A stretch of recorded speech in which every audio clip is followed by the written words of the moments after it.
Assalamualaikum warahmatullahi wabarakatuh. I'm Dr. Jamil, and I'm supposed to be the moderator for tonight to my beloved friend, Dr. Shiham. We have been a long time in IIUM, Malaysia. Brothers and sisters, I wish to welcome all of you to IIDSO, International Islamic Intellectual Discourse Series online. This is a series of number 47, organized by IIIT, East and South Asia, which is based in Kuala Lumpur. Our office is at the International Islamic University, Malaysia. This intellectual series has attracted thousands of participants from all over the world, especially during the COVID time. They don't have any other programs they are attending. This is among the few Islamic program in the series at that time. We have invited selected distinguished speakers from all disciplines, from various parts of the world, to speak on various topics. The participants were among the academicians, students, and many others. So this month, Alhamdulillah, we are very fortunate. We have a person like Dr. Abdullah Hassan, a scholar, a consultant, and a diplomat from the Republic of Maldives to share his experience on the Islamic education in the Maldives and the way forward.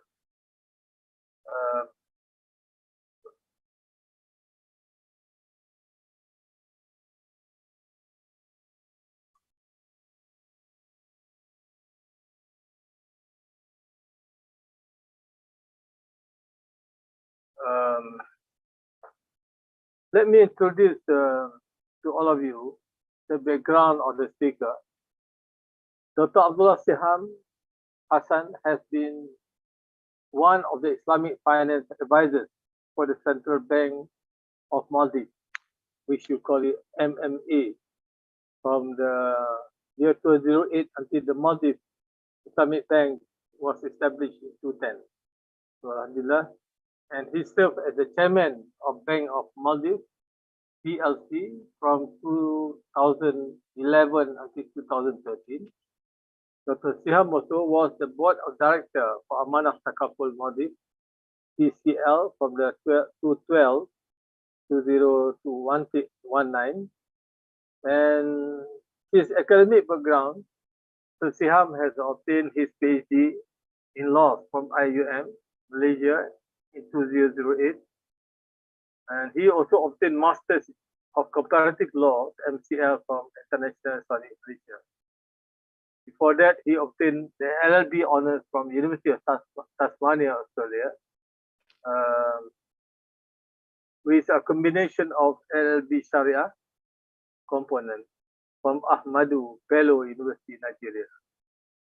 At present, Dr. Shiham is a governing council member of Islamic Maldives University, IIUM.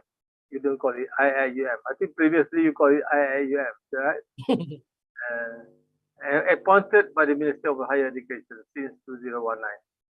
And he served as a senior lecturer and head of law department of the Faculty of Sharia and Laws in Maldives National University from 2010 and 2013.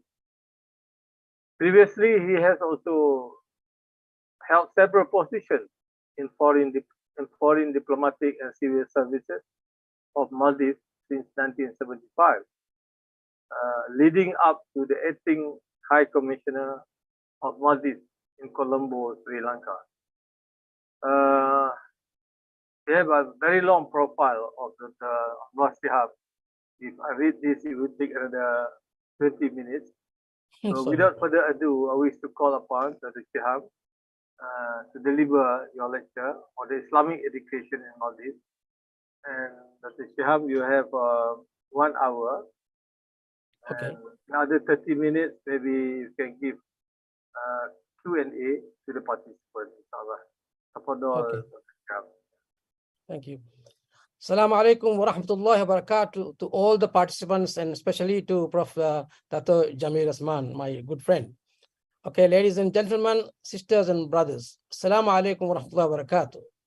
First of all, allow me to express my gratitude for inviting me to speak on the platform of the IIT, ESEA, on a topic which is so critical not only to the Maldives, but for the Muslim Ummah as a whole. In this regard, my sincere appreciation goes to the whole management and administration of IIIT ESEA, and especially to the IIT Asia's advisor, Professor Emeritus Dato Wira Dr. Jamil Osman, who has very kindly taken the task of being the moderator also for this discussion on Islamic education in the Maldives, the way forward. I'm indeed humbled and honored to be a speaker for the International Institute of Islamic Thought, which is a premier international organization focusing on providing a platform for the unique perspective of Muslim thinkers, scholars, and practitioners in the humanities and social sciences. As we all know, for the last 40 years, IIIT has been a voice for moderation, diversity, modernity in Islamic thought, with an emphasis on concepts such as coexistence and building the capacity of communities to address their common goals and local challenges. In fact, today, IIIT is the voice of Muslim Ummah. Alhamdulillah Rabbil Alameen. Wa salatu wa salam ala ashrafil anbiya wal mursaleen wa ala alihi wa ashabi ajma'in. I welcome all my brothers and sisters to this discussion. Now, my topic is Islamic education in Maldives, the way forward. When we give a deep thought on this topic, we can perhaps abstract two meanings from it, a double meaning. One meaning would be that it is about description of the current status of Islamic education in Maldives, and then to suggest what should be done to improve or to Islamize the whole educational system in Maldives. The other meaning would be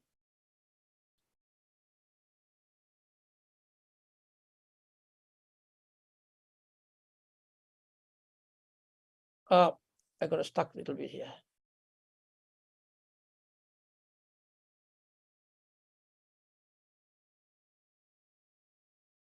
Yeah, the other meaning I would, I missed the sentence from the PowerPoint, but I will just take it from my memory.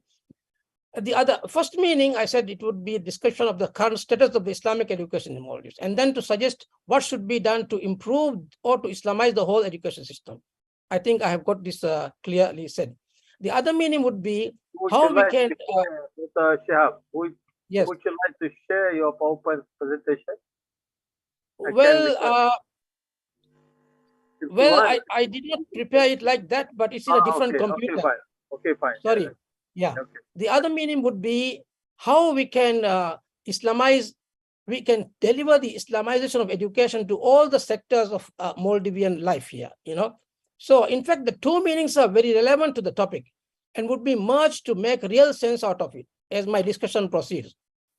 However, in order to make real sense of the double meaning of the topic, we need to take our minds to the past, present, and future of Maldives and focus on how Islam, education, and cultural changes in Maldives took place. Therefore, let me start firstly by saying a few words about Islam in the Maldives and proceed to the education in Maldives and then to influence or the influences on culture in Maldives. Now, I hope my words are very clear to all the participants. So, although my topic is about Islamic education in Maldives, the way forward. So one way is to say that I'm discussing about the Islamic education in Maldives and how to move forward with the Islamic education. The other point is about, the Islamization of education should deliver its the fruit of it to all the spheres of life in the Maldives. Why I say this, because you can understand from my discussion as I proceed. So, in order to make real sense of the double meaning of the topic, we need to take our minds to the past and present and the future of Maldives and focus on how Islam and education and cultural changes in Maldives took place. Therefore, let me start firstly by saying a few words about Islam in the Republic of Maldives and proceed to education in Maldives and then to the influences on culture in Maldives. I am quite sure that if we can put into perspective the above mentioned three issues together,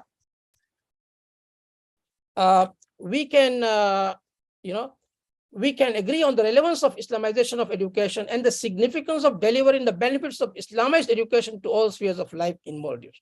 I repeat this sentence again.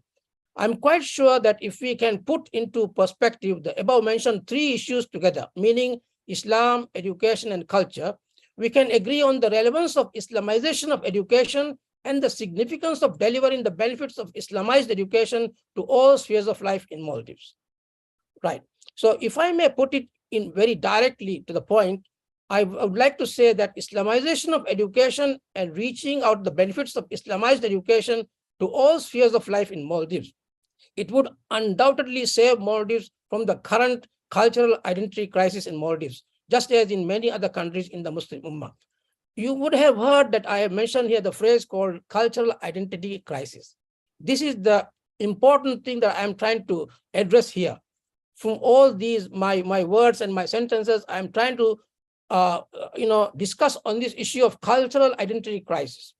Now, therefore, let me start firstly by saying a few words on the history of Maldives and how Islam is perceived today in Maldives. Thereafter, I would be highlighting the changes in the education system in Maldives.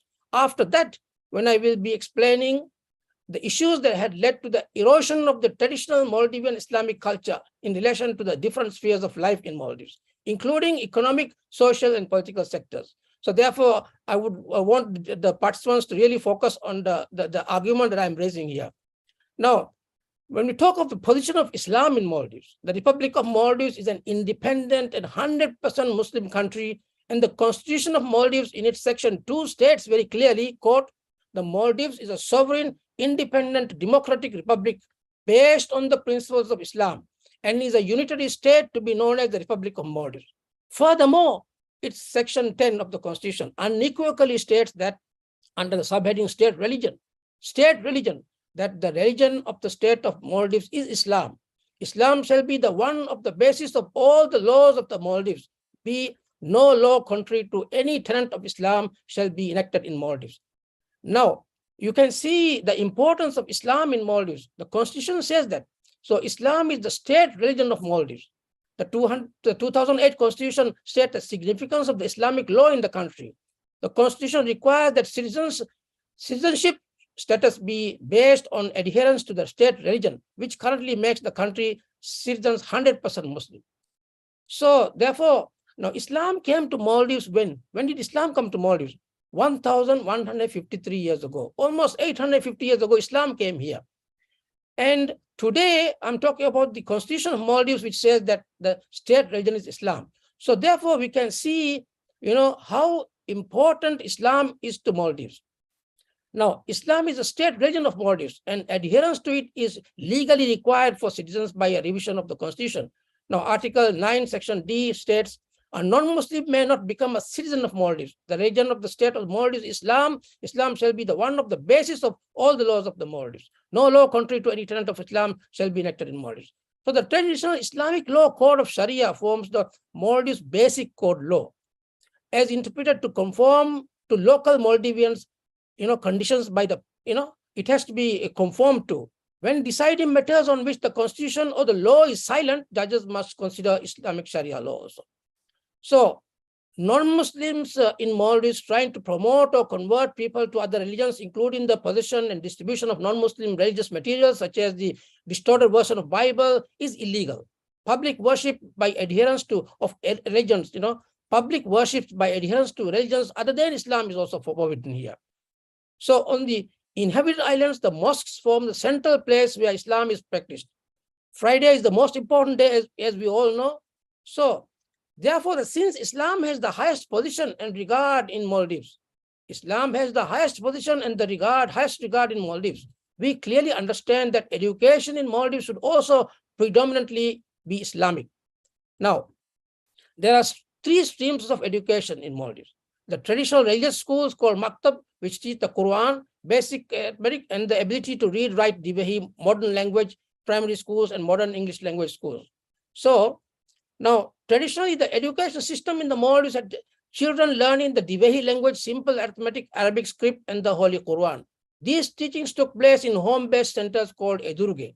Now, due to a strong British influence on the Maldives education system, the first Western style and English medium school were opened in 1927, limited to only boys. Later, in 1944, the founding of an English medium school was opened for girls. Now, today we have one full-fledged Islamic Arabic school called Madrasa Arabi Islamiyya, which teaches only Islamic studies and Arabic language also. Of course, other subjects are taught there, but this is a full-fledged, fully compliant Islamic school, meaning that the attire of the students also should be Islamic. We also have an Islamic university, as Dato Professor Jamil said, and there also all the subjects are taught just like IIUM. Now, so the school was, we have co-education system here. Now, with all this emphasis here, what is happening here is that, I will tell you, while Islam is given the highest priority here,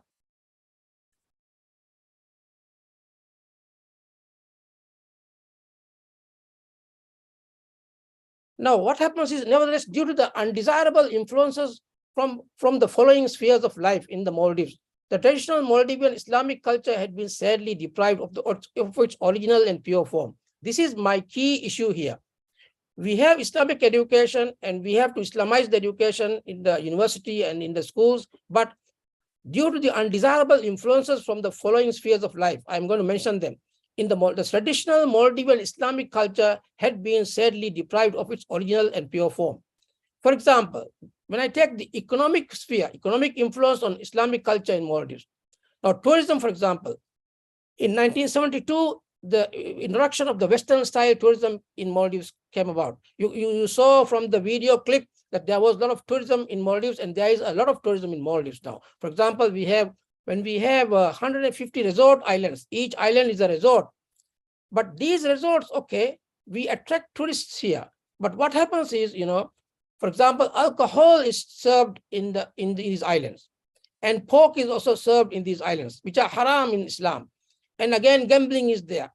And what happens is the government has to give permission to import alcohol, which is contrary to Islam, for example. So therefore, the Islamic culture is being eroded.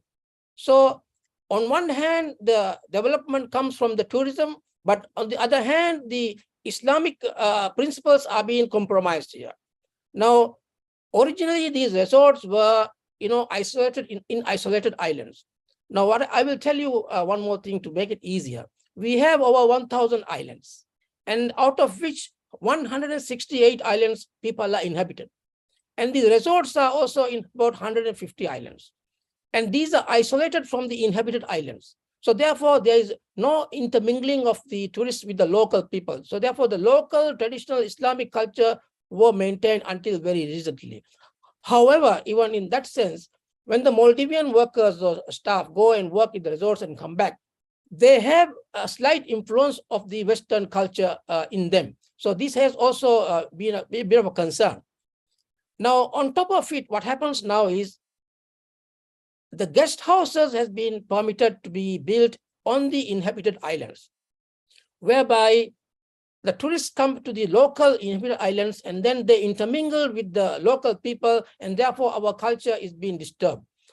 There are special islands like Mafushi, I will mention. It is very, similar to like Miami or, even Bali, for example. And therefore our culture is being eroded. The point here is when they mix with the locals and when they go in their half-naked attire, for example, on the beaches, and the people are local people and the children are mixed with them. So therefore their influence is very un-Islamic. This is what I'm trying to say here. So Islamic education should be very clearly explained to people, and we have to Islamize the whole sphere of all the spheres of life in Maldives. Now there's another issue coming up here on the economic sector. Guest houses in local inhabited islands. Now there is another development. Homestay is developed in the islands where people are living, meaning the Western tourists, the non-Muslims, they come into the houses of Maldivians and then they stay there with them, eat with them, and then they do whatever they do with them, almost inside the house. So therefore, the effect of this is, going to be felt on the children and the Islamic culture. This is my point here. Without going any further, I hope you will understand my concern here. So on one hand, we have Islamic education, and the way forward is to Islamize the education system, everything, to make a good person a Muslim person. However, when these people are, entangled with the non-Islamic activities like alcohol and the pork and gambling and whatever, And then also, the half nakedness and all these things. Previously, Maldivian culture was really protected because the tourists were in the uninhabited islands. They were separate from the locals. And if they come in the half naked attire to the local people, they were fined, for example, $1,000, for example, or 1,000 rupiah, for example. So it was a deterrent. But today, the Western culture has come to the home of the Muslim people. Therefore, there's a very, very unwanted, undesired effect on the Muslim culture. This is, I want to say it very clearly. Now, on the economic front, again, another thing is, for example, conventional banks have been opened here since 1979. As Dato Jamil just now said, we have Islamic Bank opened in 2010, after how many years? 40 over years, for example. And therefore, what happens is the riba, for example, which is a kabair in Islam, which is haram in Islam, is being allowed, and the people are engaging in riba activities until recently, 2010. And 2013, under my chairmanship as in the Bank of Maldives, we opened the Islamic banking window in the National Bank of Maldives. So therefore, for the last 40 years, Maldivian Muslim culture was, although we are Muslims, we pray and we fast and we go to Hajj, but still we are dealing in riba, and all the vices of riba are being felt by the people. So this is another issue. And therefore, conventional banks have been opened here from 1974, for example, and there are maybe 8 banks here. I don't want to go into the detail of it. So my point here is that Islamic education should be very clearly given to all sectors, all spheres of life, not only the students, but it has to go to the real people in the working field, for example, in the banking, in the insurance, and also other areas. Now, before going into further into economic activities, we can go on talking, as I have only 1 hour here. I will go to another sphere of life, political influence on Islamic culture in Maldives. For example, in 2008, we had the Western democratic principles brought in here. Democracy is good, but when it comes to, override Islamic principles, it doesn't work that way. For example, the foreign influences come here, and here Indian influences are here. So when in the politics, for example, they may do anything they want. And Islamic principles cannot be compromised just because the majority wants something here, So therefore, the political influence is also felt on the Islamic culture. And therefore, my point is Islamic education should be strengthened and given to all people, not only the school children or the university students. It has to be given to even the politicians, even to the parliament members, even to the Speaker of Parliament. So the Islamic education, the way forward is to be given to everybody, because, as I said, Islam is the state religion of Maldives. Anything contrary to Islam cannot be conducted in Maldives. And as I quoted at the beginning from the Constitution of Maldives, nothing contrary to Islam can be undertaken in Maldives. Islam has been here for the last 850 years, and we are a 100% Muslim country. So although we want Western, some kind of technology, we don't have to compromise our religion and our way of life and our culture. And therefore, what I'm trying to say is there is a very, very dangerous situation in Maldives with regard to cultural identity crisis, which I will mention later on. Also, media on Islamic culture has an effect. The media has an effect on Islamic culture in Maldives. For example, the mainstream media influences on Islam in the Maldives. What happens is when we promote Western ideas and Western culture here, the media also copy them, and then it is given to the people without any restriction. Again, social media is also now prevalent in the country, in the world, in this globalized world. Social media is promoting, for example, corruption and pornography and all sorts of things, and defamation and backbiting and all sorts of things are going on.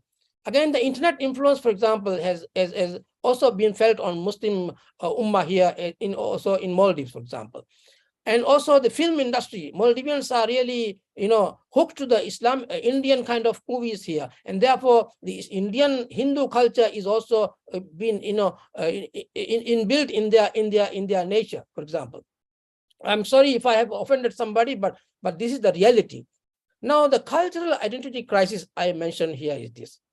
There is a cultural diversity or crisis between the Western educated Maldivians and Islamically educated Maldivians, meaning that people who went to Islamic universities abroad or Islamic school here or Islamic university, and versus the Western educated people. They go to the Western world and then they study there. Also, I went to Australia to study my law, but I still maintain my religion. It is possible.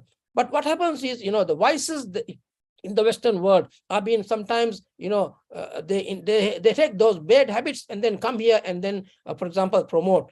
And for example, they might say that, look, Christianity is all right, and then Islam is, why should we just stick to Islam, and we want to be secular, and the free thinking kind of people are being produced here, which is not the, what the Islamic, Islamic religion is asking for Muslims to be here. And then also the resort staff versus domestic staff. When we have 150 resorts here, local Maldivians are working there, and they are serving alcohol, and they have to, serve the half-naked ladies, and also they have to engage in all the gambling or whatever they do there, and also these things. So therefore, this affects the Islamic culture, and therefore Islamic education is very important so that they can also be minimized and they can still maintain their faith and religion, because we are working for a dunya and akhirah. We don't have to only work for the dunya and get economic benefits at the expense of our faith and Islam. This is my point here. Again, the youth versus senior citizens. The youth is exposed to so many things which will corrupt their faith and aqidah, whereas the senior citizens, they have been maintaining their earlier Islamic values and traditions. So there is a cultural identity crisis here now. Some islands, even if you go now, if you come to Maldives, you will see that, where the guest houses are there, alcohol is being served like water, for example. And the locals think that this is just perfectly all right to drink sometimes and to be, intoxicated also. And one more thing I will mention here is the effect of the narcotic drugs, for example. Previously, these drugs come to Maldives maybe through a tourist who's come here, bring some grams, and they are caught. Now they come in kilos, not even kilos, even in tons, for example, because the sea is open. I must mention here that Maldives comprises of 1,000 over islands, and Maldivian, territory is so huge, about 600 miles long and then 300 miles wide. 99% of Maldives is the sea area, and 1% is land. These comprise of islands put together. So therefore, the access to the sea water, access through the sea to the islands is very, very easy. So therefore, the drugs are being brought by huge ships maybe, and then dumped into the sea, and then the locals may go and pick it up. So there is a lot of danger in this. Now, we have also Muslims, but some are practicing and some are not practicing. For example, if you go to the Fajr prayer, only one line is there. But if you go to Jummah, for example, the whole mosque is full, for example. So they are sometimes called Friday Muslims only, or weekly Muslims only. So therefore, practicing Muslims versus non-practicing Muslims, all these things are rising because of lack of education, I would say, and lack of aqidah and lack of tawheed. So these things have to be promoted not only as subjects in the schools, for example. So when I mention the word school here, one important point here is that, for example, these schools in Maldives, 168 islands, everywhere there are few schools, maybe hundreds of schools. Every school starts perhaps by the recitation of the Quran and then making a dua. But the point is, not everybody understands Arabic language. So therefore, Quran is read as a reading book, and they don't know the meaning of it. Only the Arabic school, as I mentioned here, full-fledged Arabic school and Islamic university, they study Arabic language and they understand the Quran. So therefore, majority of Maldivians, they do not know Arabic, and therefore they do not know what they say in the prayers, and they do not know what is said in the Quran. So therefore, their aqidah is fairly weak. I'm sorry to say it. And therefore, Islamic education is very important for the way forward for the Maldives to progress as a Muslim nation, and to maintain as a 100% Muslim nation, and to make the Ummah strong. Also, the rich versus poor. There is a cultural diversity here. The resort owners are millionaires, for example. Their lifestyle may not match with the poor people here. So they may do anything they want, for example. Therefore, their Muslim identity is lost. And therefore, the poor people will be, very, very concerned about losing their faith and the influences they have on the poor people. Again, the expatriates here, they are allowed to drink alcohol or they're free to practice, go and purchase alcohol, and they can mix with the locals. Therefore, the alcohol which is haram in Islam is being consumed among the local people here. Therefore, it's very difficult to control it and to avoid make Muslims go away from it, for example. So therefore, these things are really affecting the culture here, and there is a cultural identity crisis, I would say very clearly. So Islamic education is so important. So now let us address the issue of Islamization of education in Maldives, the way forward. So coming straight to the point of discussion, what I foresee as the best way forward to avoid or minimize the cultural identity crisis in Maldives is through a comprehensive Islamization of the education system in Maldives. For example, Islamic education in Maldives is to comprehensively Islamize the whole education system, because it is absolutely necessary to prevent the cultural identity crisis in the Maldives, as I just mentioned before, just as much as in the whole Muslim Ummah. Now, Maldives being a 100% Muslim country, Islamic education has also always been in the core of the education system. I must say here, even the curriculum, also has Islamic subjects here. And Islamic subjects being in the curriculum alone does not really produce the balanced Muslim here. What happens is, it is given a piecemeal approach here. For example, the schools will start with the Quran, and then they go on until Maghrib, Isha, for example, and during the Maghrib and Isha, they might be playing around without Salat, for example. Therefore, reading Quran doesn't mean anything if they are also doing at the same time non-Islamic behavior. So the culture has to be properly, inculcated with them. Now, so therefore, Islamization of education is the solution for the cultural identity crisis in Maldives. I've just said it now. Now, it is true that the responsibility of solving problem of the cultural identity of any society falls on various institutions of the society, not only the education sector. It is also true that such a problem cannot be solved unless all the systems of the society, such as the political, social, educational, economic, as well as the media, play their respective roles in a proper way. I just mentioned the defects in the system, economic system, political system, and also the social system here. So all these sectors have to play together in order to bring the correct balanced Muslim person here. So although we claim and we say Maldives is a 100% Muslim country, our culture is being eroded. Our culture has a crisis whereby there is an identity crisis. If you come to Maldives, for example, okay, people pray a lot. Masjids, maybe we have over 30, 40 masjids in the capital city. And a lot of people will be praying here. And so we are Muslims. But at the same time, they can engage in riba or even drink alcohol because it is freely available, for example. So that doesn't match with the Islamic culture that we have to adhere to, because the constitution legally also enforces Islam in Maldives. And the culture also has been Islam in Maldives. So therefore, when this culture is invaded by the foreign forces, this is a real concern for us. So therefore, Islamic education is the way forward. This is our topic here. Now, why education is important in preserving cultural identity? Education is the real, at the core of all these the solutions. Firstly, the development and the reform of any cultural identity occurs in the process of education. The identities of individuals are constantly developing, and it is the relationship between these individuals that shape the cultural identities. The education process involves interaction between people of different cultures, different social and economic backgrounds. Secondly, giving importance to the cultural development and protecting the nations from the invasion of foreign thoughts and cultures that contradict their own thoughts and culture is one of the most important agenda in educational institutions.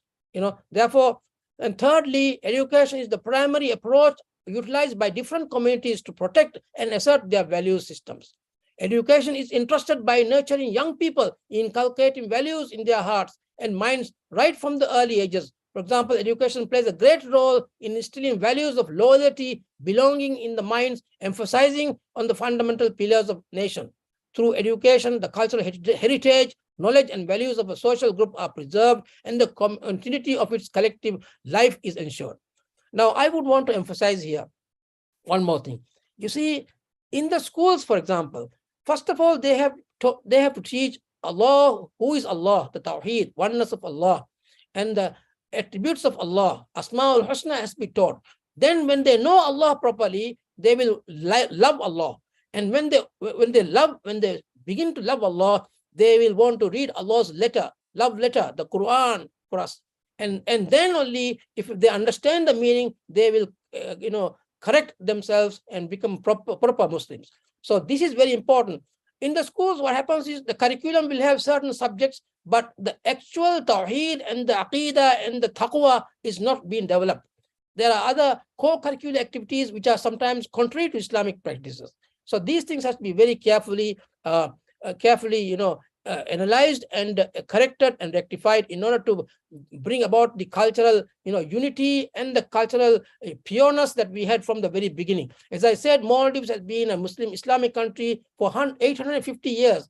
And the legal constitution also says we are all Muslims and nothing contrary to Islam can be practiced here. Now, thirdly, education is the primary approach utilized by different communities to protect and assert their value systems. Education is entrusted by nurturing young people. Let's go to the fourth point. Cultural strategies of nations mainly revolve around education. So the cultural strategies also of nations mainly revolve around education. For instance, a strategy for Islamic culture suggested by, there are many, many authors on these issues. Fifthly, international, regional, and local organizations and institutions emphasize on the role of education in preserving cultural identity. For example, the IIIT, I see, ESEA here. You all are promoting many, many programs on Islamic culture and also, these Islamic subjects also. As you said, Islamic revealed knowledge and, human sciences, you are promoting them. So this is very important. Education plays a very important role in preserving the culture, Islamic culture. And my concern here is Maldives is a 100% Muslim country, and we are having a cultural diversity crisis, cultural identity crisis, which we should avoid at any cost. Now, sixthly, education plays an important role in internalizing and transmitting culture. Now, we can go on each of these points for a long time. Finally, I will say here, religions emphasize on an educational strategy as a basic requirement for the solution for cultural identity crisis in any community. This is no doubt about it.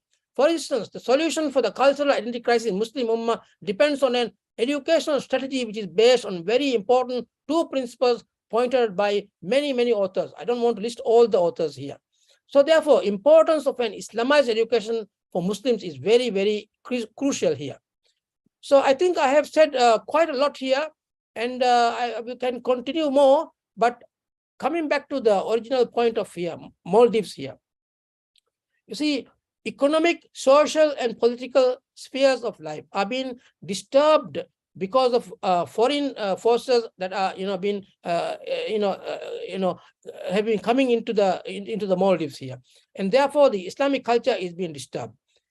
So I would give a pause here and then wait for my moderator to help me out on the question and answer session here. Perhaps can we do it, Professor Dato Jamil?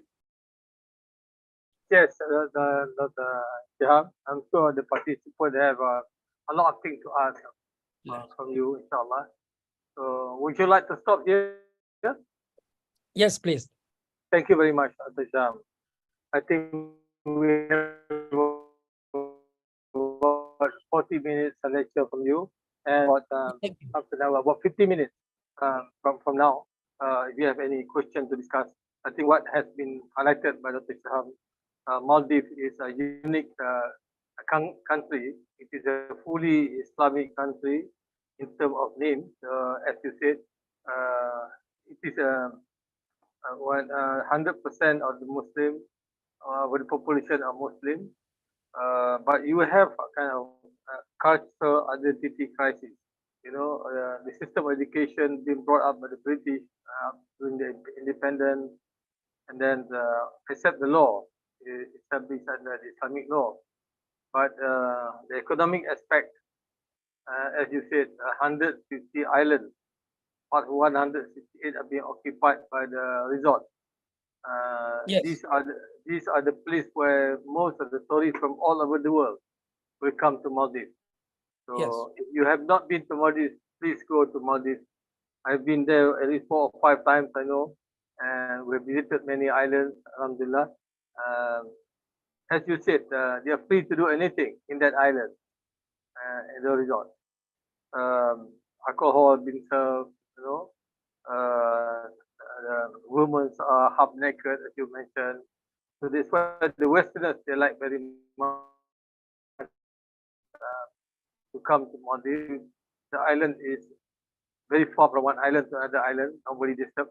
Not like in other countries. They are in the mid. The beaches are in the mainland where people are passing by and so on. And the other thing that you said that the system of education there are divided into two. One is conventional, the other one Islamic coming up. The International Islamic University of Maldives has started about 10 years ago, Dr. Sham. Yes, And 2015. it is similar to what is being done at the International Islamic University in Malaysia. And you have Yes. seen that many of the graduates from IUM back to Maldives to serve the country, inshallah. So there are many things that I'm sure all of you would like to know about Maldives, not only on the system of education, on the culture especially, and also as you said, the homestay is where the Western culture penetrated your own house. Exactly. Very sad. Before that, they penetrated to the island. But now, Yes. with the homestay, they penetrate to the house. So Exactly. this is another issue.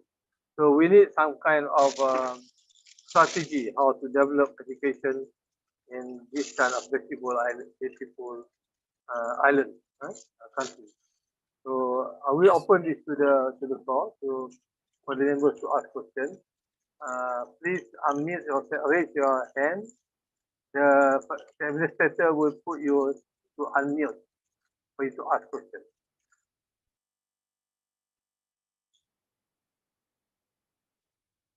Brother Shazwan,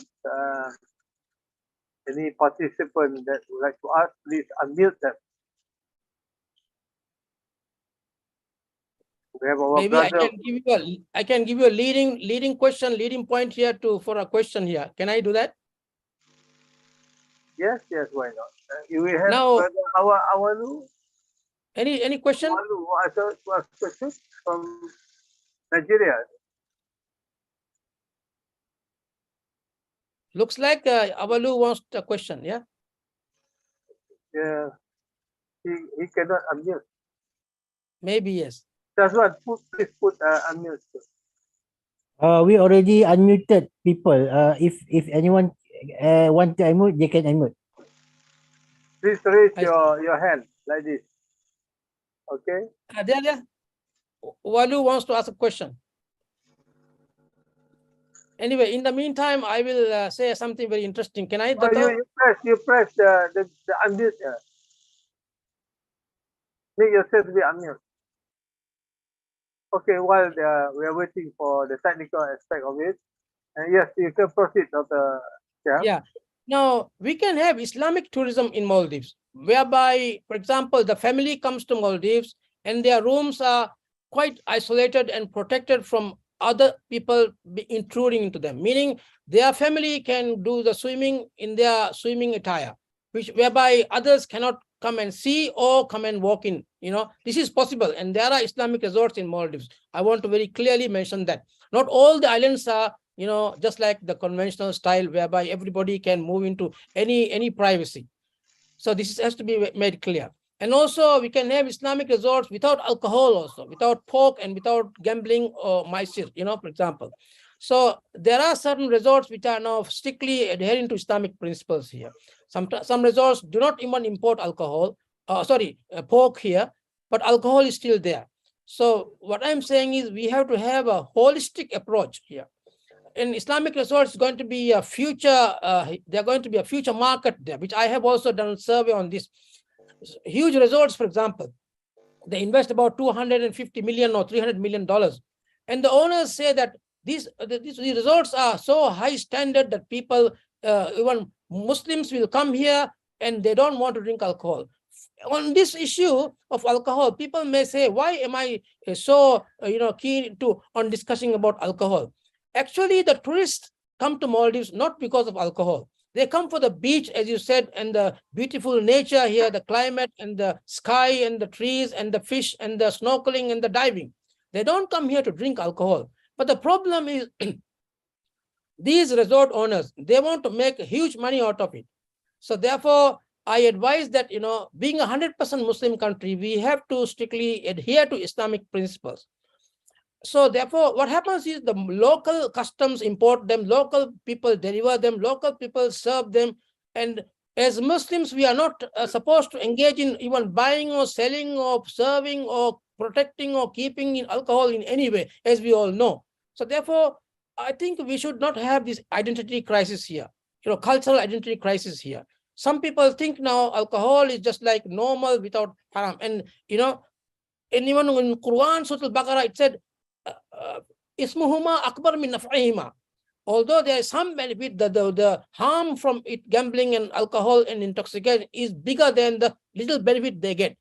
But that doesn't mean they should go and drink a little and then they get caught into and they adhere to the habit and then start drinking as a habit.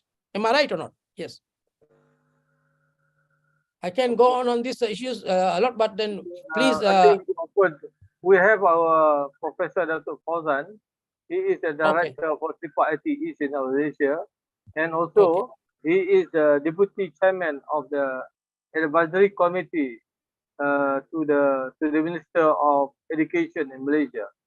So maybe we can invite him to ask or suggest something. Okay, Assalamualaikum. Thank you, Professor Emeritus Dato Jamil Osman. Assalamualaikum, Dr. Abdullah Shiham. Alhamdulillah, thank you for your talk and discussion. I have been in International Islamic Universities, Maldives, for a week as a visiting professor.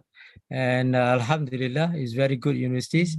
And I admitted, and I can verify, as you said, I went to the island that one is the main island, another island is for the Muslim island, where no alcohol, no pork, and Alhamdulillah is well secured, well behaved in this Muslim island. Congratulations, and I feel peaceful in that particular island. My question to you, number one is simple one. Do you have the faculty or kuliah of the Islamic tourism? Number one. Number two, how do you have a problem in the recruiting or the intake for Islamic universities of Maldives? Are you going to concentrate just in Maldives, or are you have some intention to promote IIUM? I mean, IIUM here, International Islamic University Maldives, no IIUM Malaysia. I think Islamic University, you are 1M, 1I, Islamic University Maldives, that maybe you can promote this in the Indian Ocean, like Sri Lanka, India, and other part of that, maybe also the islands or the Madagascar or those nearby. So, so this is my question. Thank you very much. Thank you. Looking forward to go to Maldives again. Thanks. With Yeah, your beautiful background. I'm just beautiful campus, but over there is more beautiful. Thank you. Yeah, can you repeat your first question, please? First question is the Faculty of Islamic Tourism. Okay, on that issue, we don't have a specific Faculty of Islamic Tourism, but we have an Institute for Tourism and Hospitality under the Government Ministry of Tourism. So, under IIUM. No, we don't have a specific faculty for Islamic tourism. We don't have, but it has been taught in other places here. Okay, so that's the answer to the first question. Okay. The second one is we don't actually have a problem of recruiting students to Islamic University of Maldives. But as you said, as you suggested very, very correctly, we should promote the IUM to the regional countries like Sri Lanka or India or Madagascar. And we have signed many MOUs with many other universities and countries here around the region in order to promote IUM, as you said, as you suggested very correctly. We have done that. So we are in the process of expanding, inshallah. And also, I will take your suggestion to the Governing Council of Islamic University and to the other university to have Islamic tourism as a subject, But tourism we do have. But the point is, Islamic tourism as such is not there. But we have to clearly distinguish. But there is halal industry, which is very prominent in Maldives also. And under that, we have Islamic tourism, promoted very, very well. But as you said, we must have a faculty of Islamic tourism, because this is a tourism-oriented country, and we have been undertaking tourism for the last 50 years. Therefore, I will really seriously consider it and take it to the Governing Council of Islamic University and also the Maldives National University Chancellor, inshallah. Thank you very much. And if I may add that in Malaysia, Islamic tourism become one of niche for the business. In fact, like Hajj and Umrah and even the Europe tour, they want Islamic tourism because they want to identify the halal restaurants, where to place to pray and so on. So it's become quite interesting. And in Australia, halal meat is not just for Muslim. Halal meat is for non-Muslim because they like this halal zabiha meat because it's clean and healthier. So this is one of the niche that we can looking forward.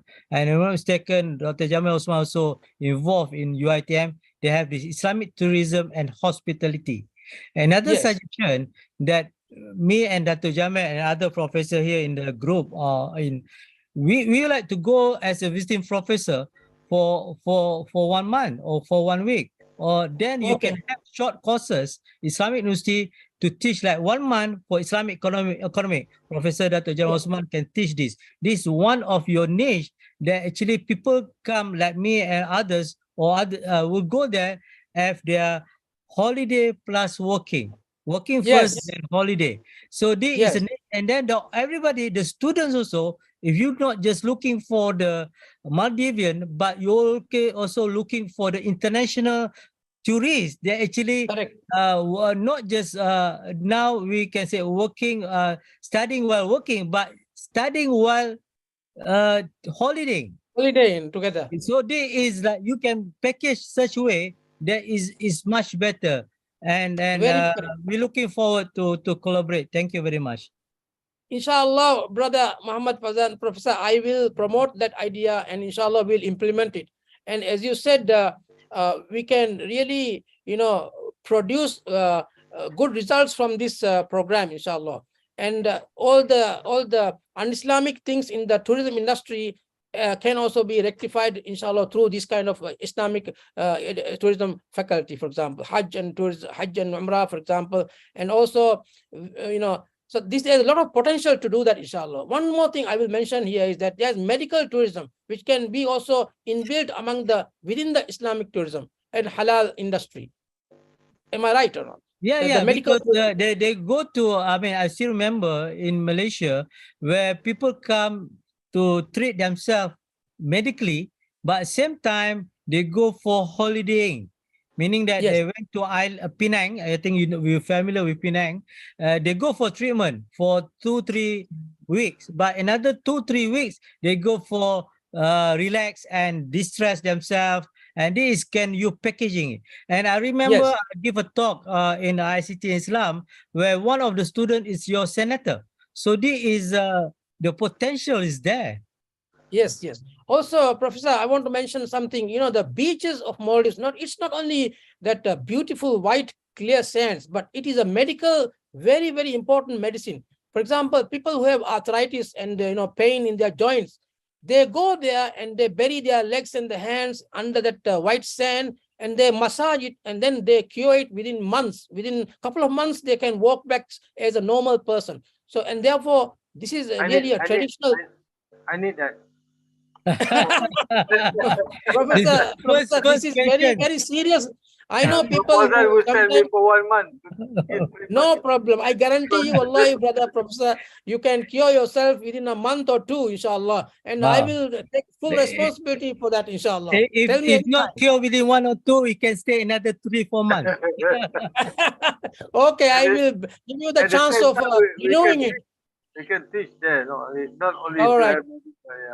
I think it's Thank very you very much. interesting This is idea a very serious issue. From Dato Fawzan. Very interesting idea. The concept of tourism is very wide. For Dr. Shiham. Yes. As you mentioned, the Western cultures are penetrating into our into the house of the Muslim over there. So you have to consider different ways. But perhaps they come and to learn about the Muslim culture. The Muslim there Yeah, this is one of the arguments that they raise from the other side. You know, they Step say to become a promote, Muslim rather than you influenced by the Christian or by the other religion. yes. So What there do you is think on a it? chance, 50-50 chance of either way. So whereby I think, you know, the modern youth, they love that kind of free thinking and free behavior, no praying or, you know, sometimes being intoxicated. And these things are more attractive. The shaitan is also there. So therefore, I don't really recommend it. But the argument raised from the other side is that, you know, the non-Muslims who come here might want to adhere to our Islamic culture, which is the possibility is there, but it has to be, you know, very carefully, you know, undertaken. Otherwise, we will lose our faith and aqidah, especially the young, for example. You know, already there is a rift between the parents and, as I said here, the youth and the senior citizens. So therefore, the more likelihood is to be attracted to the Western side and the free way of life without any care or, you know, enjoyment without fear, for example. We have to fear in committing a sin, for example. You know what I'm saying? Yep. Okay. Any other questions? Please raise your hand and put yourself to be unmute. Maybe the topics are too wide for some people, or they have reservations. And then you could, yeah. Please introduce yourself, please. Okay, there's the question from YouTube. Have you good curriculum for Islamic school? They're asking, do we have a Islamic school curriculum in your country? Yes, we do have. Our national curriculum framework also incorporates Islam very, very strongly here in order to adhere to Quran and Sunnah. But my point is theory versus practice. There is a you know, difference in that. Theoretically, they learn, they know maybe. But what I'm saying is the practice also should be, you know, also, you know, complementing each other. Am I right or not? So you may learn something and then you don't practice it. Therefore, it is not proper. And that the result is not very, you know, what you call ideal. That's my point here. It's inbuilt in the curriculum, but it's not practiced properly the way it should be. And all the co-curriculum activities also has to go in harmony with the real Islamic principles. So the answer is yes. Thank you. Okay, I still open this to the floor. Any other questions? Otherwise, Dr. Shiham will continue. Well, you know, for example, we come into the economic sector when we have conventional banks here from India, Sri Lanka, Mauritius, and also HSBC, and even the central bank is engaging in riba still. And therefore, my next mission is actually, after doing my PhD from IIUM, I come back here. I became advisor, as you said, in the central bank, and I drafted the Islamic Financial Services regulations. And then we were able to open the Islamic Bank here in 2010. And at the same time, the National Bank is having an Islamic banking window whereby they engage in riba. At the same time, they have Islamic banking facilities, which is quite common in parallel system like in Malaysia also. But my point is here, Maldives is a 100% Muslim country, and therefore we should not engage in riba at all. And Christianity, Judaism, all the religions, you know, abhor and prohibit, you know, the riba. Why should we Muslims engage in riba, saying it is okay to do it? So therefore, this is a very, very serious issue. And as you know, engaging in riba is a kabair, very, very big sin, great sin. But people have gotten used to it from 1974 up to now, for example. So therefore, my concern is that it's very hard to take this away from their minds that this is okay. So the only way out of it is Islamic education, Islamization of education, whereby the students and the staff and the environment and the authorities should all work in hand in hand to correct this. And these arguments about, even now in Maldives, we find that people who are saying this is the same kind of banking, conventional banking and Islamic banking is the same. So therefore, it's the lack of education.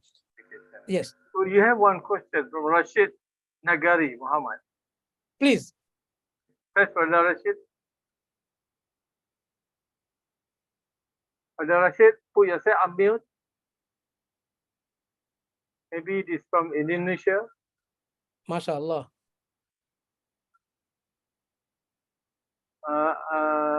Kazwan, please put unmute to Brother Rashid.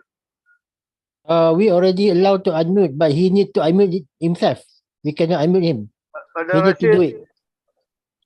Brother Rashid, Can we unmute? No, we cannot unmute because now he They cannot. themselves, yeah. Go ahead, Yeah. question, Rashid. Brother Rashid, your question, please. Maybe we have to have a small card saying, can you unmute yourself? No, no, he's unmute already. Now he has, Yeah, I mean, he himself.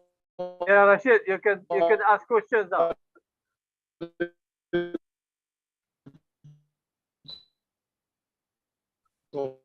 Maybe the line is not clear.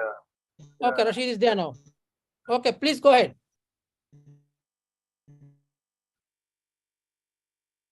Rashid is unmute now and he has his hand raised. Can you hear me clearly? Can you You hear me? turn off your video. Can you hear me?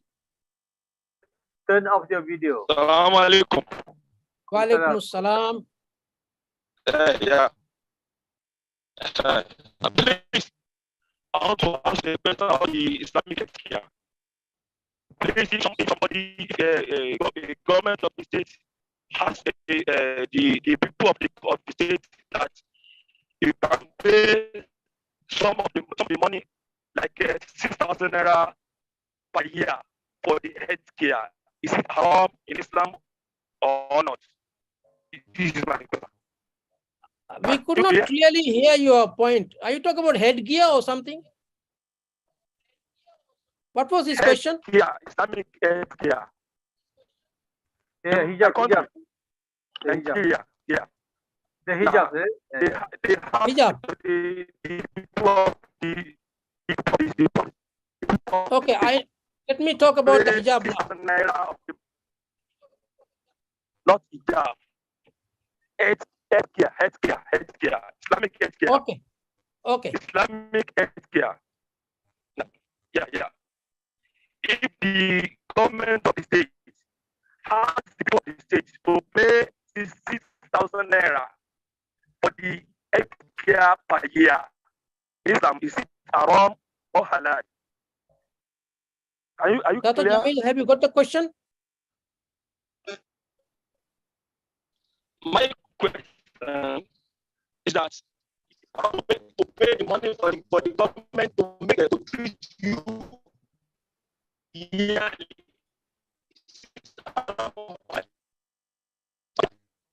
I think I seem to write You, in the chat box. I will write it. I cannot do much because the lines, Dr. Shiham. Yes, I'm sorry about it. You did maybe related to what headgear is. Islamic word. Headgear is a hijab. Can you answer on that? Okay, but we have as I said, the full-fledged Islamic school. Really, it is compulsory and mandatory to have the headgear and the Islamic attire. Other schools, it is a voluntary thing here. And but I must mention that in Maldives now, majority of the women wear the headgear voluntarily. So therefore, it's a progress, and I'm very happy about it. But that doesn't mean that sometimes people wear the headgear and don't adhere to the other what do you call styles of other protection. Yes. Okay. For any other question, please, Brother Rashid, if you can write. Can you mute Brother Rashid, Shazwan? The line there is not clear.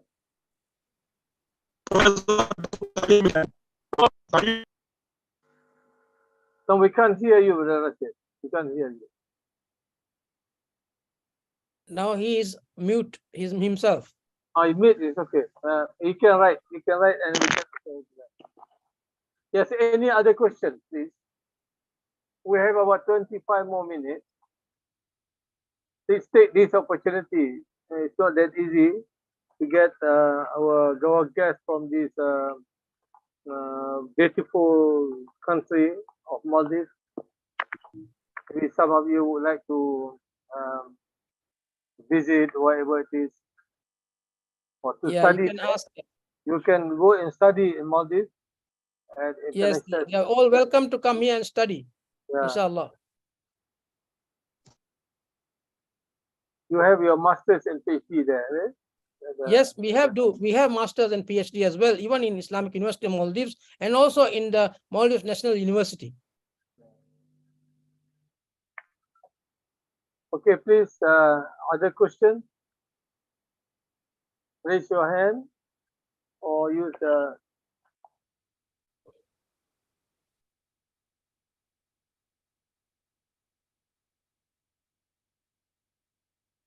Okay, you can add on, Dr. Shiham, by Okay. waiting the question. Yeah.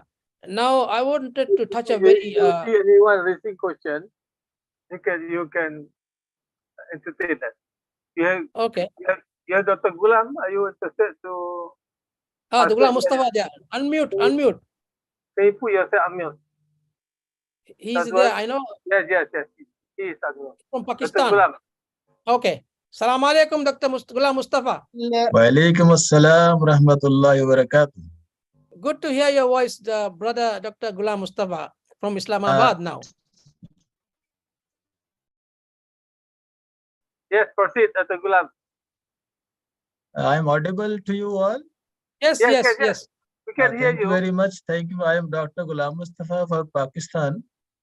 And Dr. Shiham is also my postdoctoral fellow at Islamic University, Islamabad. Yes. My question is this, dear brother, that you have 100% Muslims in your country, and culture is also Muslims and on Islamic principles based, and all your banking system are also. You have mentioned some problems. What are the solutions for your countries, also for all other countries in the world that have not have Muslim 100% Muslims? What are your suggestions for all the Muslim Ummah all over the world where are not Muslim population 100%? Please, some suggestions of you for all the Muslim Ummah. The suggestion is from my topic of this discussion, Islamic education is the way forward, inshallah, because we have to tell them very clearly the bad effects of the riba system and the good effects of Islamic banking and the finance, for example. And even in America, or Europe, for example, although they don't name it as Islamic banking or finance, they have done it even way before us. For example, they call it Comenda, whereby all the European countries get together and then they have a railway system manufactured or produced, whereby every country puts some money and they have a shareholding, and the profit of the operation, they distribute it according to the share value. So this is called Comenda, which is some kind of musharaka, for example. Although they don't call it Islamic finance, they do it musharaka. For example, there are house financing in USA, for example, which is compliant to Islamic principles. The only thing is they don't name it as Islamic. So one way we can promote, or one way we can encourage them, is to say that the principles are the same. So therefore, whatever name you say, you do it correctly and ethically, whereby there will not be any harm to anybody. You see, we should not be engaging in unfair financial practices. So we have to promote Islamic finance and banking, the principles behind it: mudaraba, musharaka, murabaha, and ijara, istisna, ba'is salam. All these principles are what you call without the riba-based, interest-based, but profit sharing, markup financing, and lease financing, and all these things. These are practiced already, even in America, or in Russia, or in China, or in Australia now. So therefore, even non-Muslims, as Dr. Ghulam very correctly said, even non-Muslim people, they are adhering to these principles, and what they don't want to say is Islamic. So therefore, we don't have to create that phobia among them. But whatever is good for everybody. Alhamdulillah. Thank you very much for the question. Thank you. Very informative answers. I have also been in Malaysia, so many universities, and also in other countries. But your question is answer is very correct. But if some non-Muslims come to your country, what were the future of the non-Muslim in your country? How can they perform in your financial matters and banking system? How can you deal with them? Yes. The answer is even non-Muslims are allowed to have shareholding in Islamic banking. Very clearly. Non-Muslims can deposit, non-Muslims can withdraw, non-Muslims can take house financing, everything, even in Islamic banking. So we don't have any reservations for Muslims or non-Muslims here. So the real answer is that non-Muslims can take shareholding and deposit and take part in Mudoraba and Musharaka. There's no restrictions. So therefore, non-Muslims coming to Maldives, we don't have any reservations or prohibitions for them to engage in Islamic finance, banking, and insurance here. Thank you for the question again. They are bound to do all the deal according to the Islamic principles. Well, if they want to, for example, build a house and take finance to build the house, the Islamic banking will undertake it like under Murabaha or, Mudoraba, for example, or Musharaka. So they will want the best option for them. So whatever faith they are, whether it's Muslim or non-Muslim, we will give them the benefit of Islamic finance and banking here. So they will like that what we give. You see, for example, the house financing. The bank will build the house for them. And then after finishing the house, they will rent the apartments or the floors. And then when they get the rent, they will start repaying the bank loan. But conventional bank, what happens is they will just give the loan and say, sign the agreement whereby we will charge you 14 or 17%.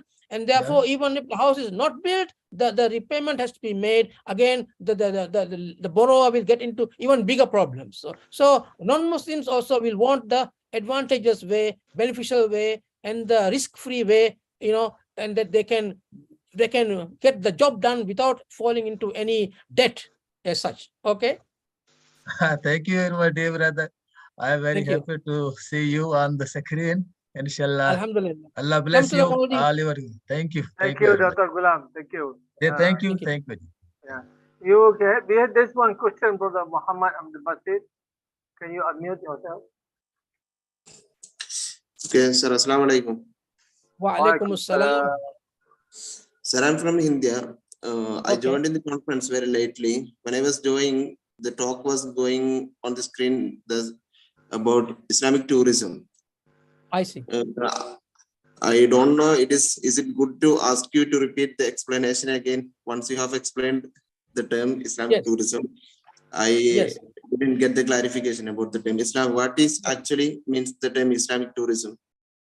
Islamic tourism means the tourists can come to Maldives and enjoy all the beauty, the benefit, the beaches, the food, the fish, and the diving and the snorkeling and everything.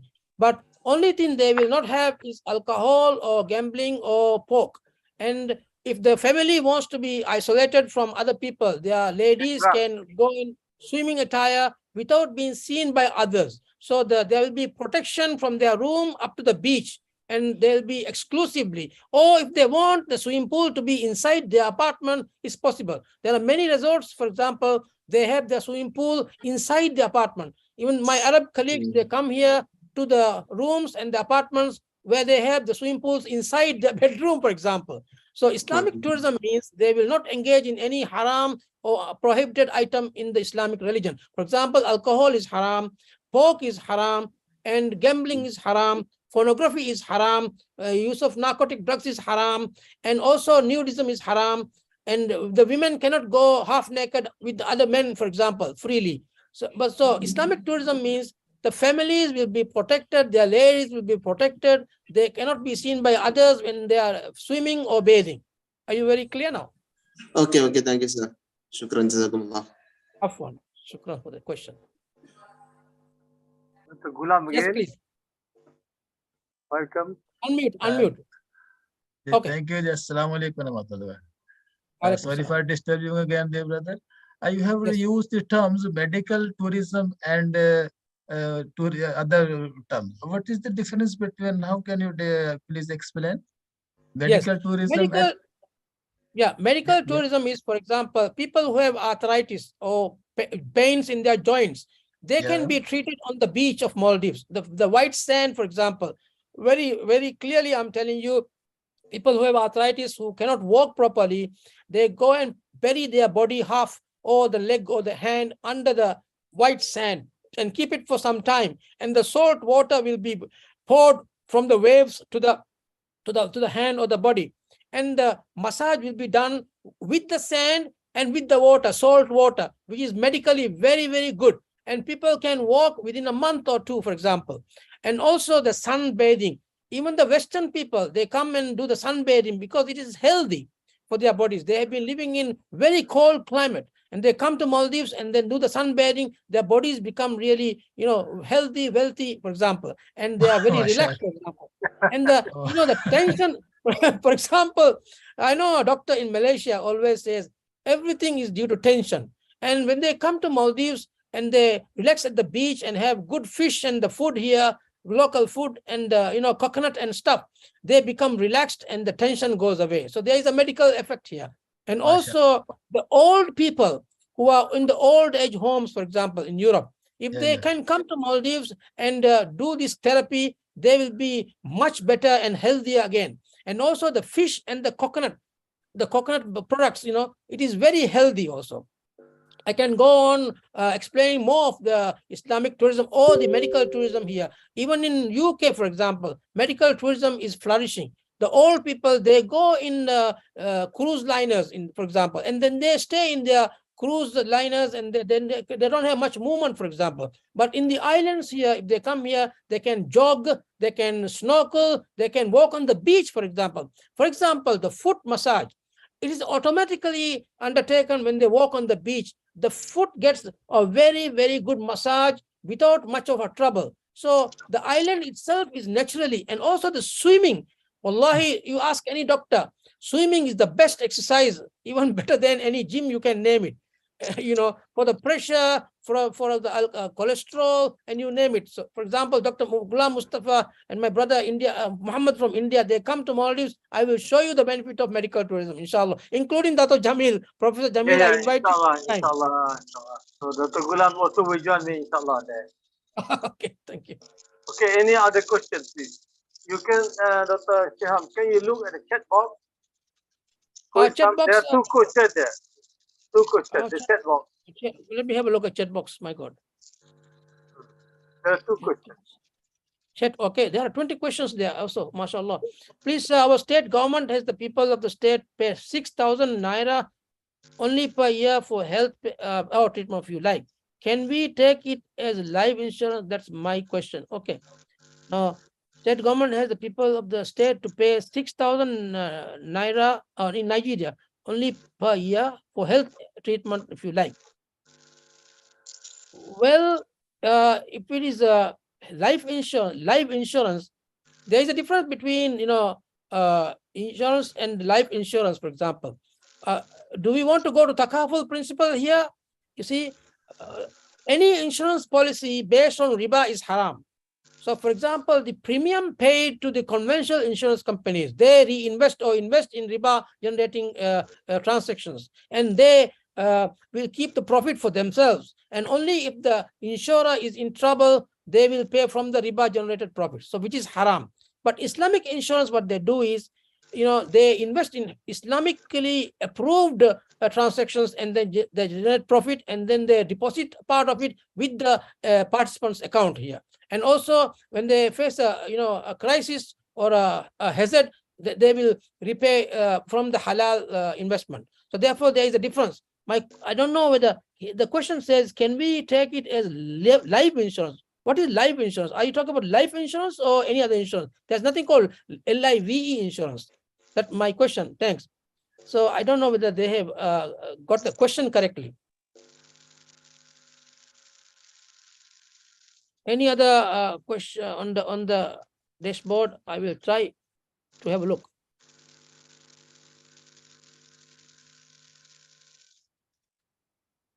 Any other questions, please? Okay, you can. Assalamualaikum. Assalamualaikum. Dato Jamil, Muhammadu Musa Juf from the Gambia, West Africa. Oh yeah, MashaAllah. Okay. MashaAllah. Alhamdulillah. He's the Dr. General Abdullah. Manager of Takaful in Gambia. Okay. Our Dr. Abdullah. alumni. Okay. Thank you so much, Dr. Abdullah, for a good presentation. Alhamdulillah. And, but the only thing is that Dato Jamil is coming to me before he comes to you. Okay. He was my supervisor, and I have now established 5 Takaful companies, all for his perfect supervision. MashaAllah. Congratulations. Jazakallah He's khair. my mentor, so I think you will allow me to get him to Gambia first. Everything he was explaining about the white sand, the beach, the message, and all that is like you're describing my country. You know, Gambia is also island in West Africa. We call us the smiling coast of West Africa. Yes, You know? we will come to Gambia, inshallah, very soon, inshallah. Thank you.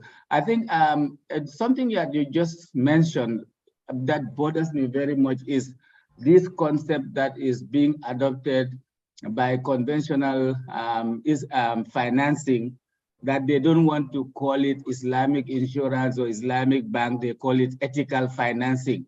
I wish there was a way that the Ummah could protect Islamic finance by getting them to adhere to their conventional practice or call themselves Islamic finance. You cannot go about calling it ethical financing when you are using all our principles. It's either you are doing conventional finance or you're doing Islamic finance. Islamic finance has got all these principles. You cannot spy on them and then keep on calling it ethical finance. I think that's very wrong. And I wish there was a way that we could definitely just protect all our principles, so that you're either with us or you're not with us. Assalamu alaikum wa rahmatullahi ta'ala wa barakatuh. Thank you very much, Brother Thank you for the question. Thank you for the question. Can I answer it? Yes. What I'm saying is actually we have very clearly distinguished between Islamic bank financing and conventional financing. There is no doubt about it. It's very clear. And what I was saying is that the I got you, Doctor, I got you right. I say you gotten it right, but you just mentioned that out there, they are doing all that we are doing now, but they don't want to Islamize it. They call it ethical financing. I'm saying I wish the world could come together to have a principled rule that you either go with your conventional financing or you are with us on Islamic financing, which has all these principles of profit sharing, fairness, transparency, and all that. You know, we cannot continue to allow them to come in not using Islamic finance, but their own conventional finance and be using our principles. I wish there was a way we could come together to protect what we're doing. I agree with you, brother Mahmoud, from Gambia. Actually, Islamic Development Bank, IDB, in Jeddah, for example, they don't distinguish between non-Muslims or Muslims. They help even non-Muslim countries, huge funding they do. And therefore, as you suggested, they are now completely converting into Islamic financing principles, and they are avoiding conventional financing now because they know the benefit of it. So we cannot forcefully do it, but we will do it through moral suasion, and it is happening, inshallah. Very good suggestion. Thank you for your question. Thank you, Brother Job. Brother Job is the founder of Islamic Takaful in Gambia. MashaAllah. After he came back from IIM, he was in conventional insurance, and he was requested to put out the paper to the central bank to establish Islamic Takaful there.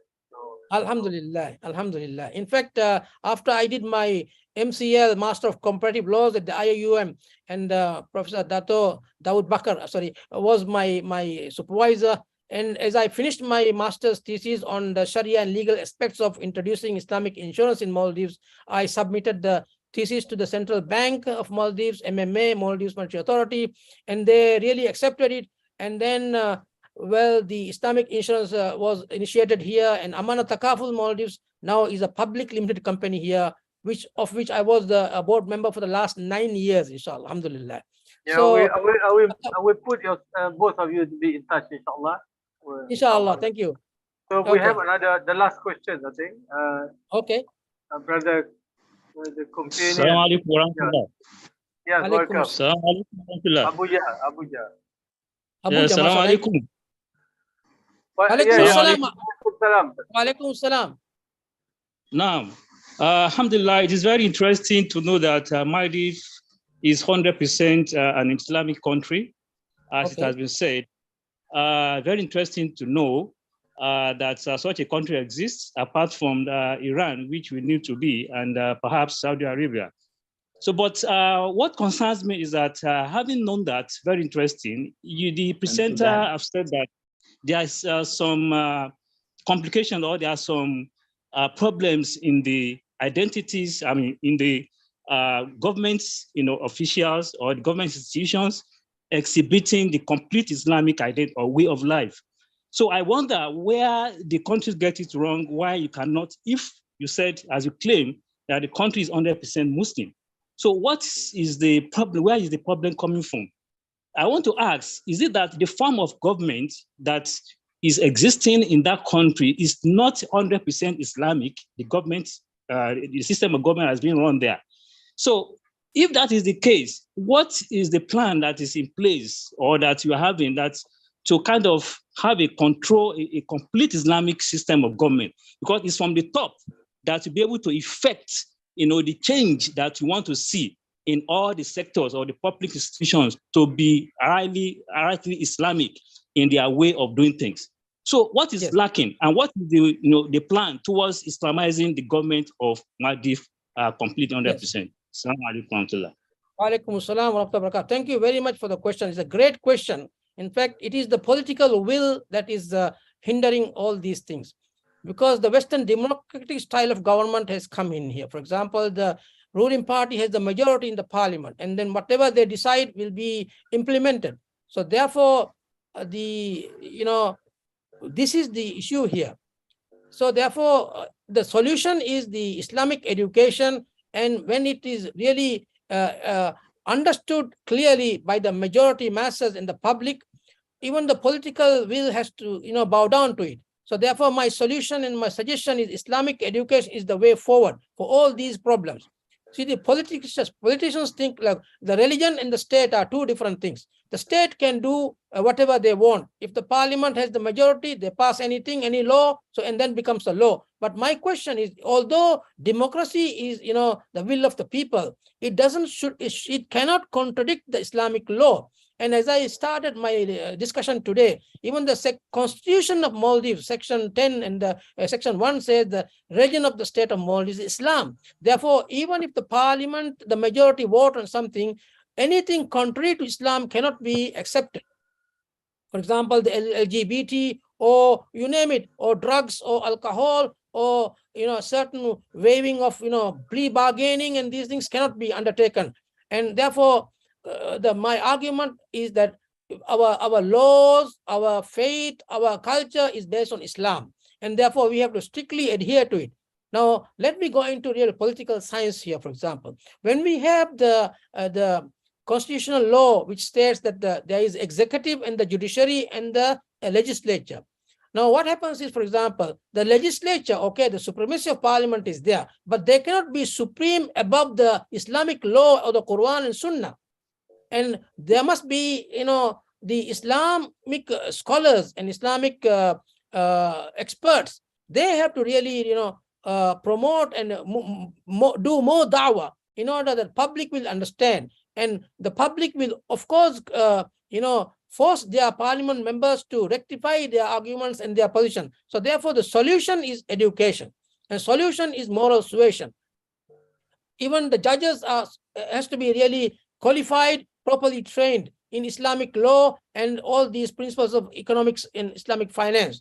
And also the government, the ministers, the president, for example, the cabinet, for example, they also has to be Islamized properly, meaning that if our constitution says, if our faith says we are Muslim, and as you said, we are 100% Muslim country, nothing contrary to Islam should go on in Maldives and cannot be allowed here in Maldives, which is a constitution, a breach of constitution. However, what happens is the Western democracy comes in here. This is my argument here. The cultural identity is being, lost here, and there's a cultural identity crisis because of the Western ideas and democracy coming in here. And if the majority wants something, they can even breach the Islamic law. That is the problem here. So the solution is Islamic education being Islamized, and spread to all the spheres of life, including politics, including the parliament, including the judiciary, including the executive. Thank you very much for your question. From Nigeria, Abuja. By the way, I did my LLB Sharia from ABU in Kaduna, Zaria. Alhamdulillah.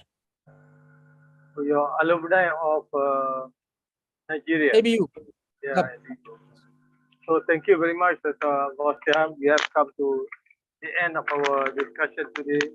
Alhamdulillah, everybody enjoyed so much on various things that you have touched, not only on education, on religion, culture, and so on, which we might not have that kind of experience, especially. So we have to learn a lot from what you have. So with that, I think we will have more discussion, inshallah, in the future with you on other topics and other issues. I know you are expert in Islamic finance as well. And also, I would like to express our appreciation to all the participants from various parts of the world. We have from Africa, from Gambia, Nigeria, we have from Pakistan, from India, and from Malaysia, Indonesia, and Thailand. So thank you very much for your participation. I hope you all benefited a lot from our discourse today, inshallah. So thank you very much. We are going to end our session with such and